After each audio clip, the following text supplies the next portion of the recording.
बहुत साल पहले विशाल नीले समुद्र के किनारे आर्यन नाम का एक हैंडसम युवक रहता था। वह शांत स्वभाव का था और हर शाम समुद्र किनारे बैठकर लहरों को देखना उसे बहुत पसंद था।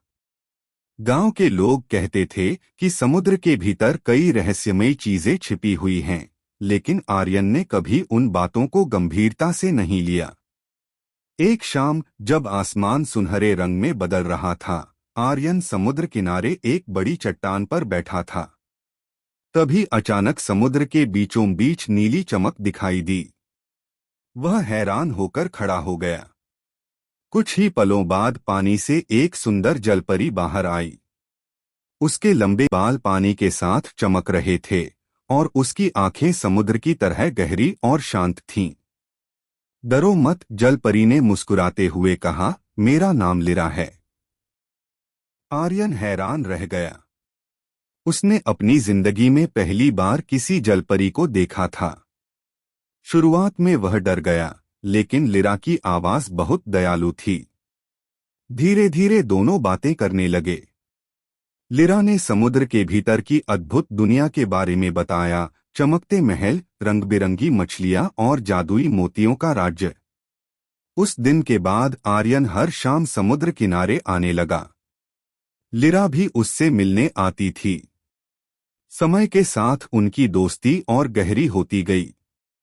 आर्यन को लिरा के साथ बिताया हर पल दुनिया की सबसे बड़ी खुशी लगता था।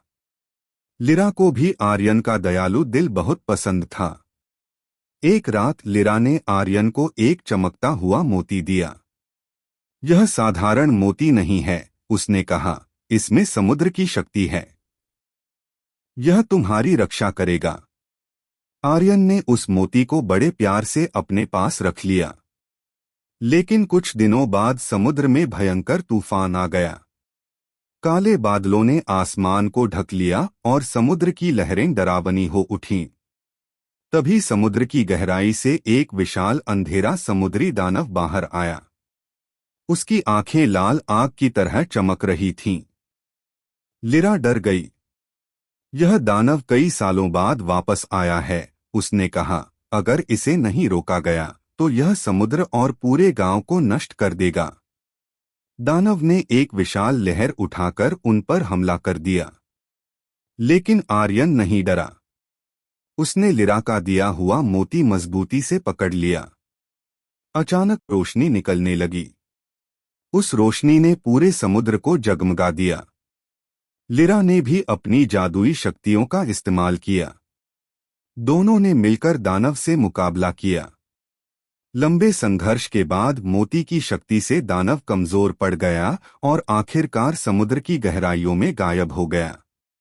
तूफान शांत हो गया। समुद्र फिर से शांत और सुंदर दिखाई देने लगा। लेकिन तभी लिरा का चेहरा उदास हो गया। मैं अब यहां नहीं रह सकती, उसने धीरे से कहा। समुद्र के नियमों के अनुसार मुझे अपनी दुनिया में लौटना होगा। आर्यन का दिल भारी हो गया। क्या हम फिर कभी मिलेंगे, उसने पूछा।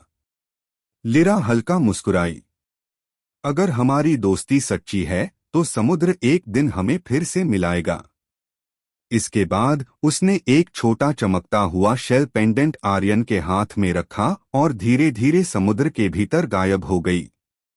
दिन बीतते गए। आर्यन हर शाम समुद्र किनारे आता रहा। एक रात पूर्णिमा का चांद समुद्र पर चमक रहा था। तभी अचानक पेंडेंट नीली रोशनी से चमकने लगा। समुद्र की लहरों पर लिरा की हल्की मुस्कान दिखाई दी। आर्यन मुस्कुराया। उसे समझ आ गया था, सच्चे रिश्ते कभी दूरी से खत्म नहीं होते।